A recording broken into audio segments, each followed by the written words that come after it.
Hola muchachos, primero saludarlos a nombre de María Fernanda Costa, Juan Sebastián Cepeda, Laura Yesenia Puentes, Laura María Flores y quien les habla Lady Lorena Perdomo.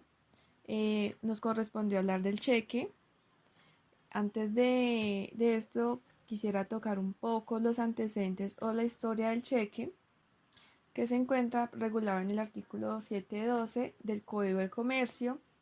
Podemos decir que el cheque son formularios impresos de cheques o chequeras y a cargo de un banco.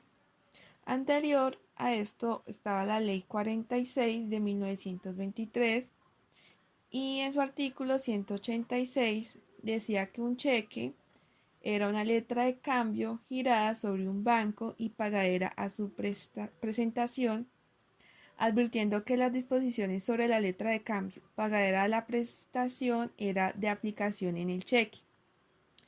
En ese entonces hay como una asimilación del cheque a la letra de cambio. No había ni doctrinaria ni legislativamente un concepto unánime de lo que es un cheque, pero llega un doctrinante llamado Rodríguez Joaquín, que define el cheque como una orden incondicional de pago de una suma determinada de dinero a la vista, al portador o a la orden, dada a una institución de crédito que autoriza el giro a cargo de una provisión previa y disponible. Pues anteriormente no había como una diferencia entre cheque y letra de cambio, pero hoy en día podemos palpar o diferenciar las características que tienen cada uno. El girado librado es como algo adjetivo. Podemos decir que en la letra de cambio el librado tiene que ser un banco, mientras que en la letra de cambio puede ser cualquier tercero. En el cheque no puede existir la institución de la aceptación y en cambio en la letra de cambio esta necesariamente tiene que existir, pero con la excepción de la letra pagadera a la vista. Otra diferencia es que el cheque debe ser extendido en un formulario especial entregado por el librado para adquirir su calidad de tal. El cheque tiene que ser extendido o librado pagadero a la vista, mientras que en la letra de cambio siempre es extendida pagadera a un término posterior a su creación. Por último, el cheque debe ser expedido con base en la existencia de una provisión y la letra de cambio no la requiere que exista. No es que sea un requisito del título, sino que es de su efectividad. Después de conocer la diferencia entre el cheque y la letra de cambio, tenemos también la creación y la forma del cheque.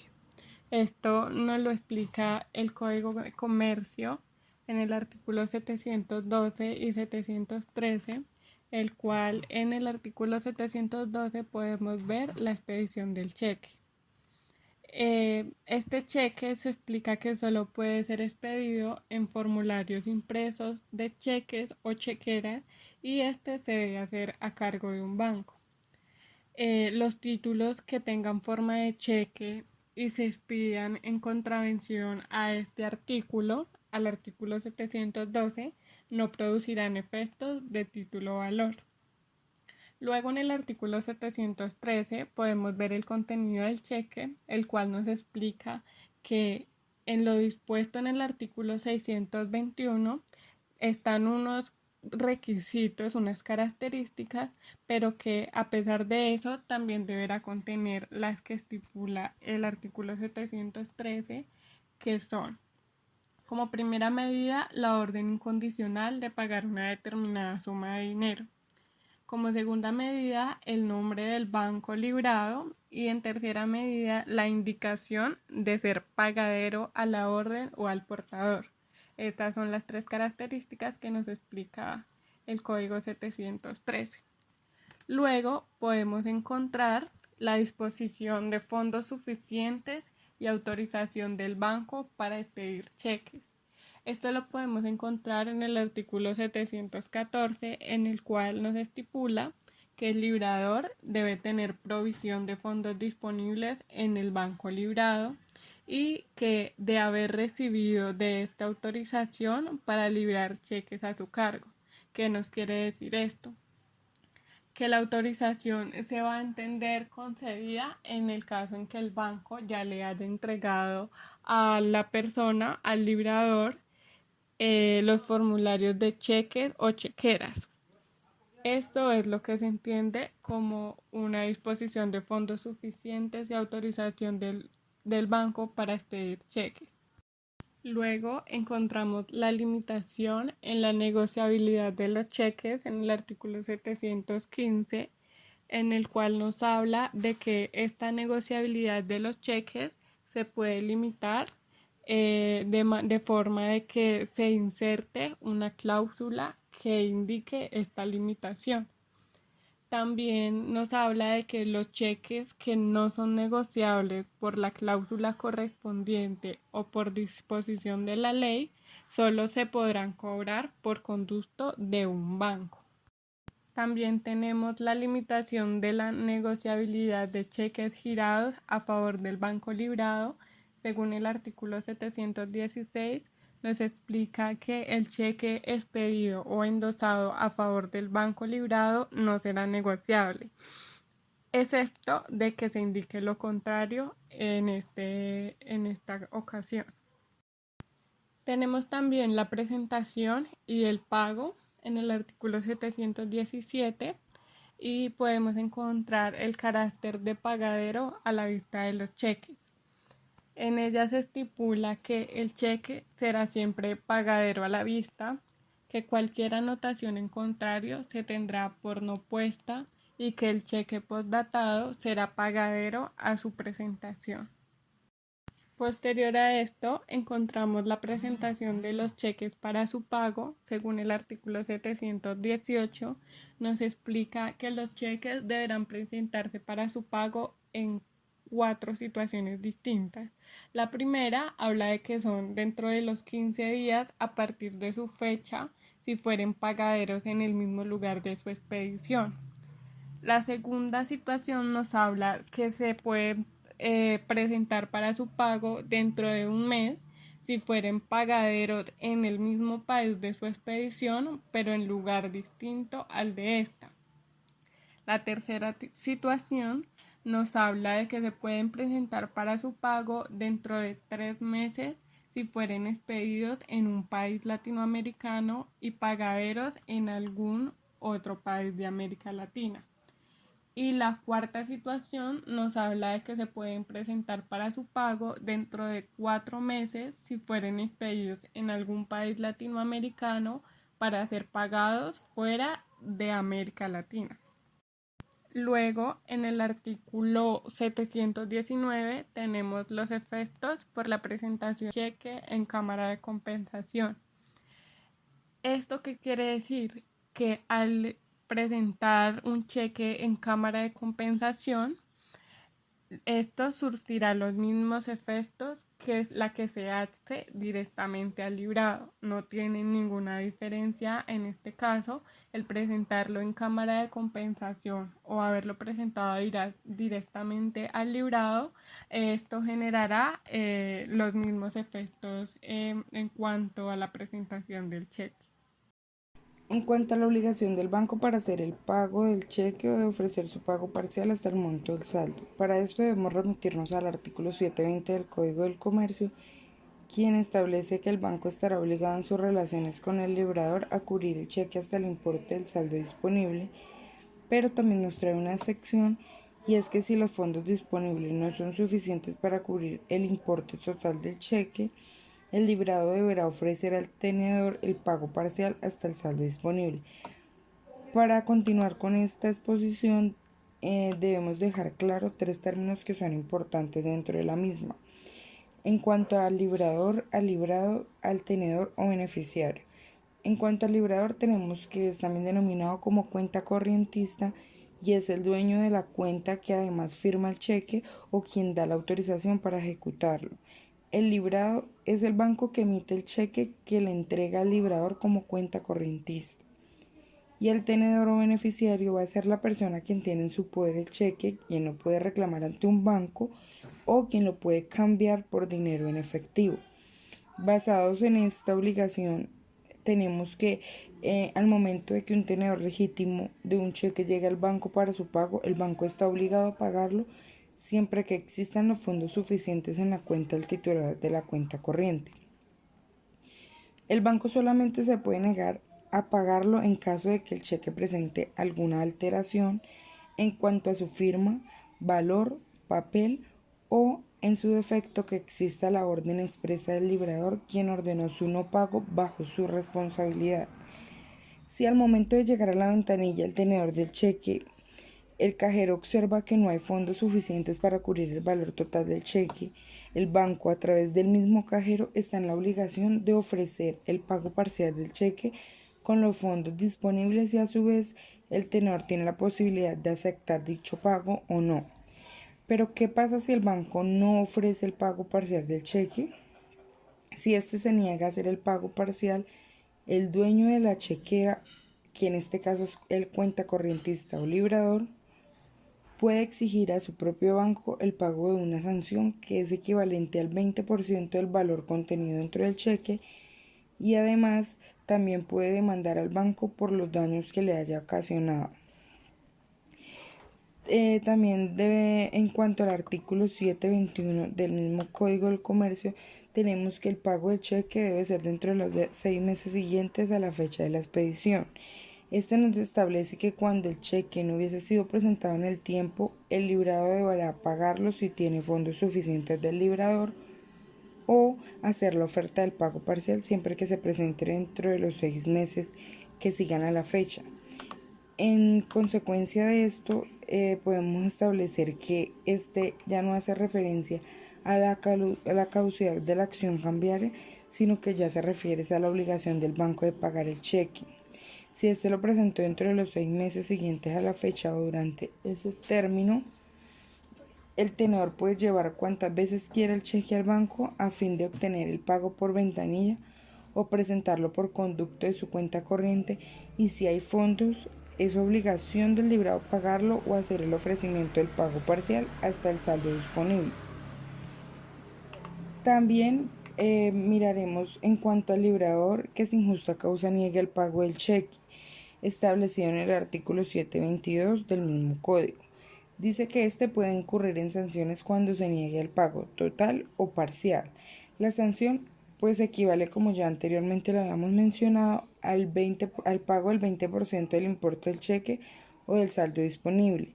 El librador puede perseguir la indemnización de perjuicios a causa del no pago, y también podemos decir que el tenedor del cheque puede reclamar una indemnización al cuentacorrientista o el librador por no tener los fondos suficientes dentro de su cuenta.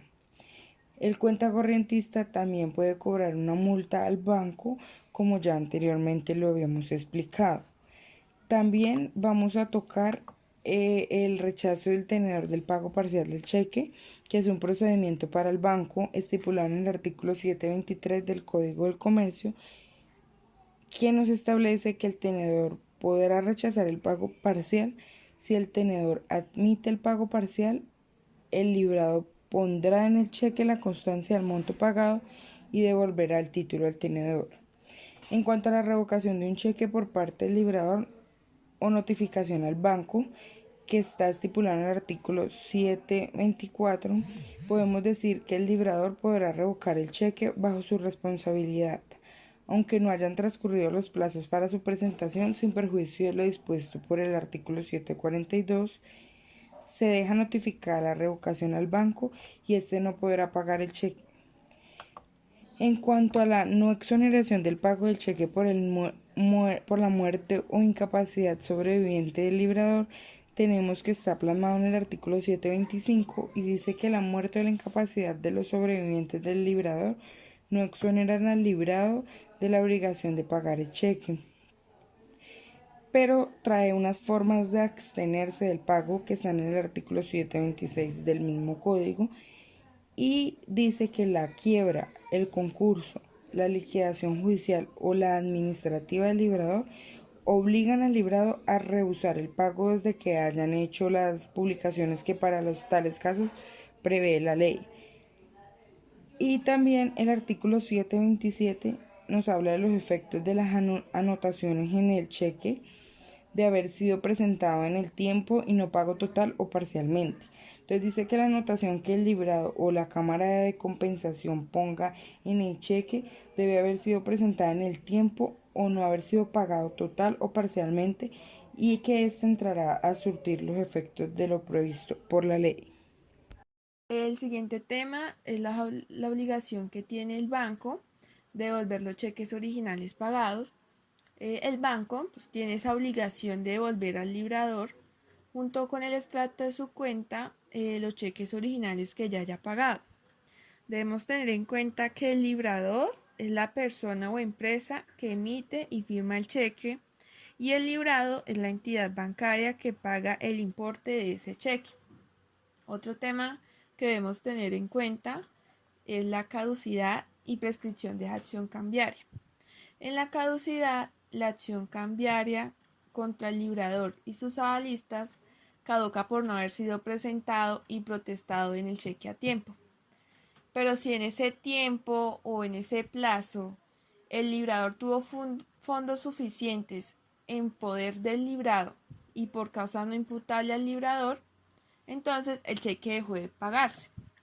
Pero contra los demás signatarios caduca por la simple falta de presentación o protesto oportuno. En la prescripción, los términos es en el último tenedor es de 6 meses. Se debe tener en cuenta que son contados desde la presentación. En cambio, con el endosante y avalista son 6 meses, pero contados desde el día siguiente a aquel en que paguen el cheque. La sanción al librador de un cheque no pagado por su culpa es que el librador de un cheque presentado en tiempo y no pagado por su culpa tendrá que abonar al tenedor. Debemos tener en cuenta que el tenedor o ese beneficiario es la persona o empresa que puede cobrar ese cheque. Entonces podrá obtener el 20% del importe del cheque, sin perjuicio de que dicho tenedor persiga por vías comunes las indemnizaciones por esos daños ocasionados. Otro punto que se debe tener en cuenta es sobre la responsabilidad cuando un cheque falso se paga.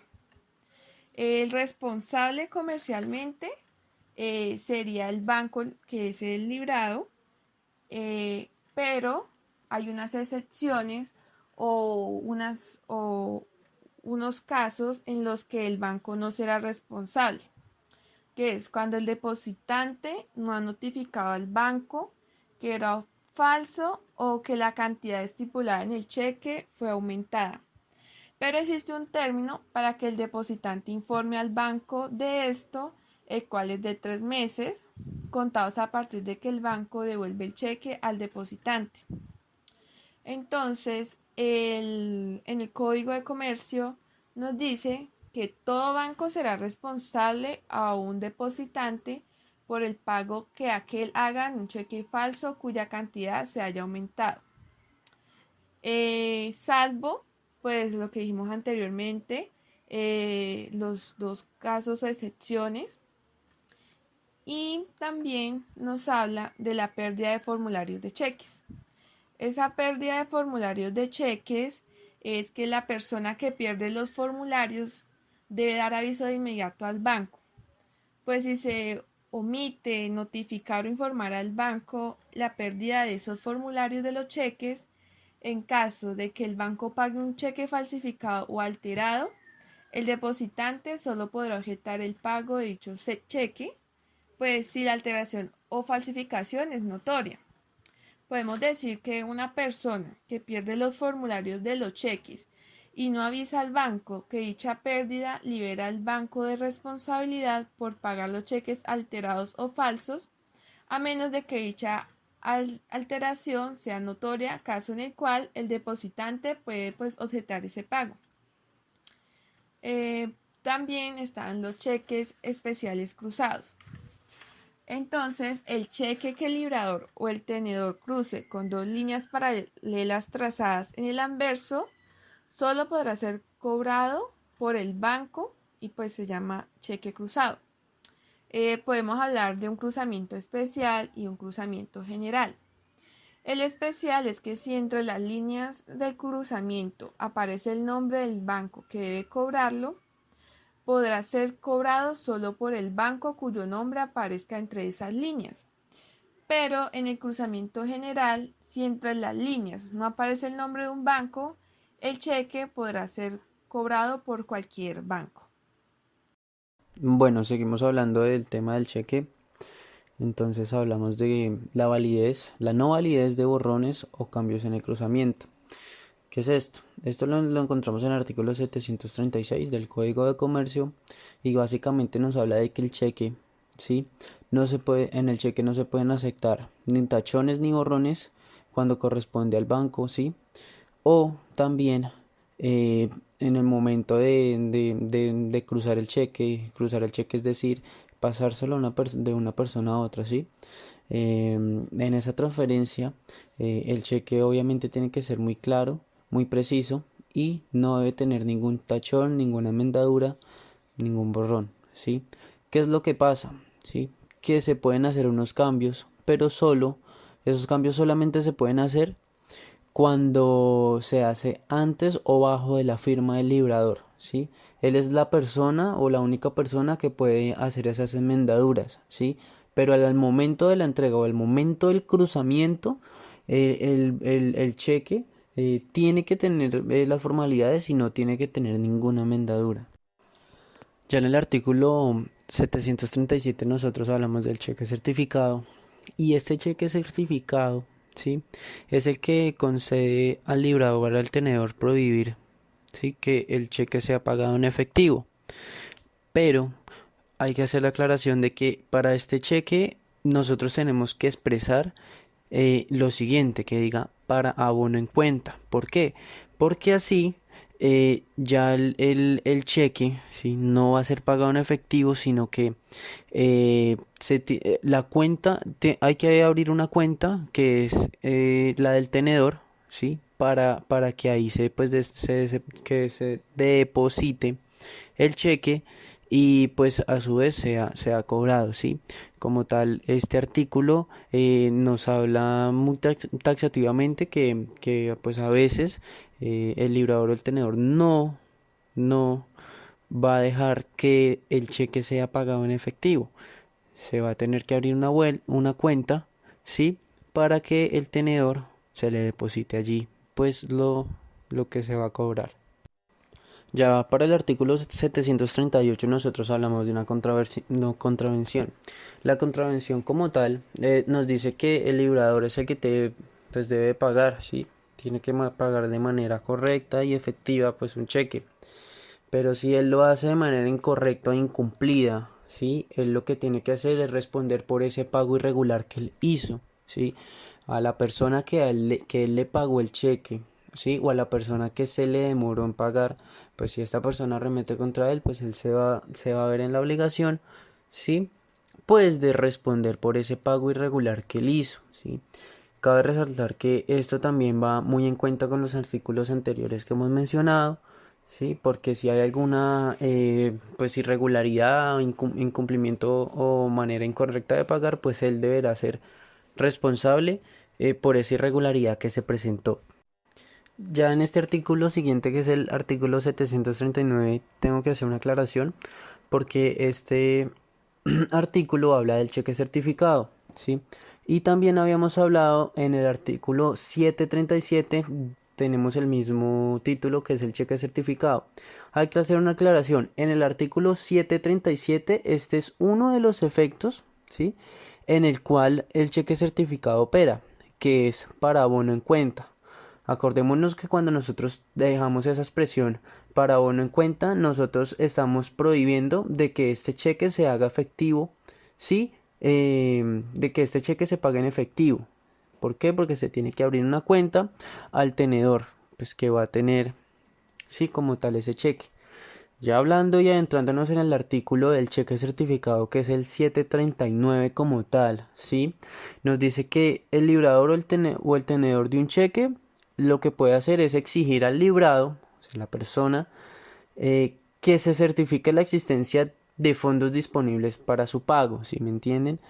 En este sentido, nosotros hablamos de que es como una garantía, ¿sí? No vamos a hablar de la expresión garantía, es como un sinónimo de garantía para decir que esa persona me va a certificar, bueno, ¿cómo vamos a hacer nosotros pues, para pagar?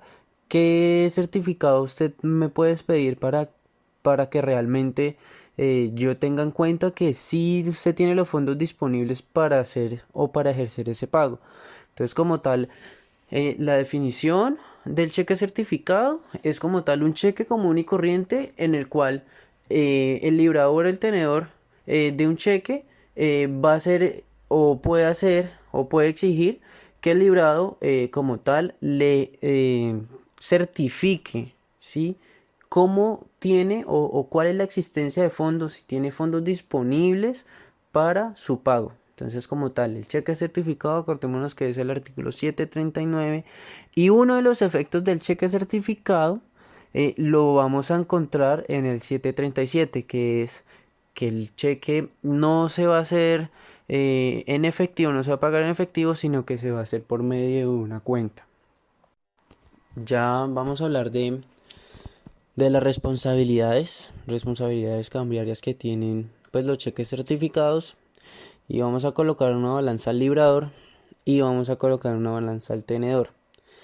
Entonces, como tal, la persona libradora o el librador tiene que hacerse responsable, ¿sí? Por la certificación o por este tema de lo que estábamos hablando anteriormente, de todo lo que tiene que ver con el cheque.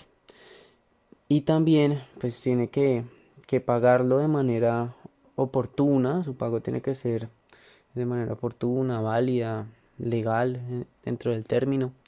Sí, y ya estamos hablando del tenedor, sí, que es la persona a la que le van a pagar como tal el título, sí, y que como tal pues no tiene mayor responsabilidad porque es la persona que realmente va a recibir pues ese dinero y como tal es el que se va a beneficiar pues de ese cheque.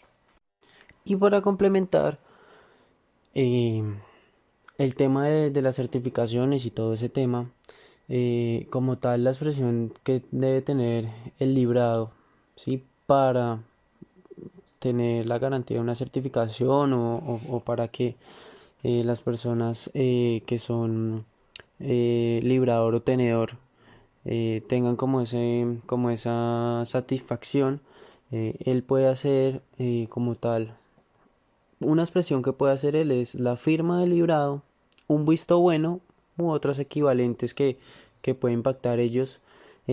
¿Para qué? Para que este cheque tenga pues una certificación de como una aprobación de que él pues tiene unos fondos disponibles para su pago y todo esto, pues para que sea como más correcto, para que la forma sea más responsable. Bueno, compañeros, ahora les voy a explicar el artículo 742, el cual nos habla de la prohibición de revocación del cheque certificado. Dice que el librador no podrá revocar el cheque certificado antes de que transcurra el plazo de presentación. Entonces aquí nos vamos al artículo 18, el cual explicaron ya mis compañeros, en donde este artículo nos habla de la presentación de los cheques para su pago. Aquí entonces podemos ver que si es pagadero en el mismo lugar de expedición, entonces no podrá ser revocado antes de 15 días. Si es en el mismo país de expedición, pero en otro lugar, entonces no podrá ser revocado antes de un mes. Y si es en un país latinoamericano y pagadero en otro país de América Latina, entonces no podrá ser revocado antes de 3 meses. De esto nos habla el artículo 742 y pues lo que se debe tener en cuenta que nos dice este artículo es la presentación de los cheques y allí podemos mirar cuándo podemos revocar el cheque. Ahora vamos con el artículo 743, el cual nos habla de la expedición de cheques con la provisión garantizada.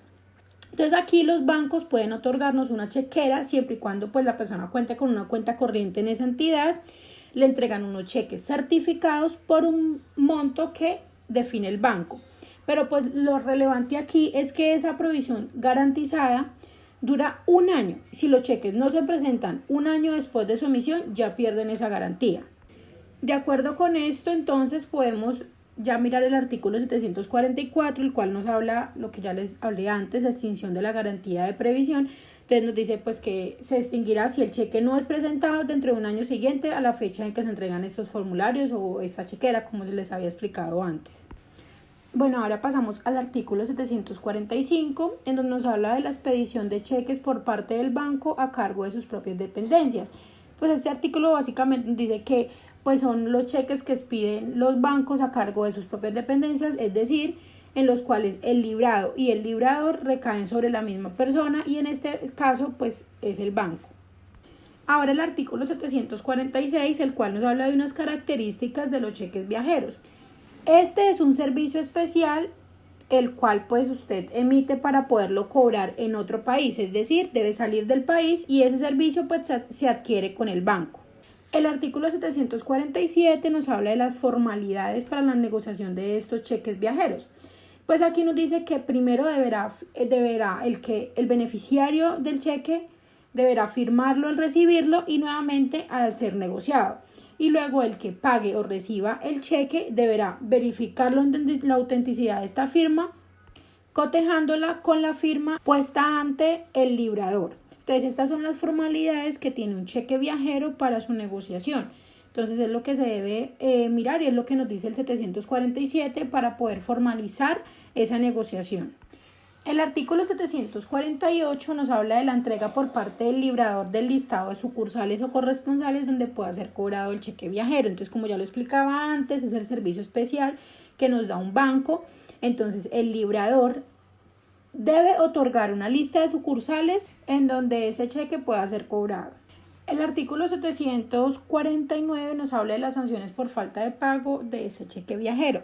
Entonces, cuando hay falta de pago de ese cheque viajero, pues dará a una acción cambiaria al tenedor para exigir el pago del 25% del valor del cheque a título de sanción y la indemnización de daños y perjuicios.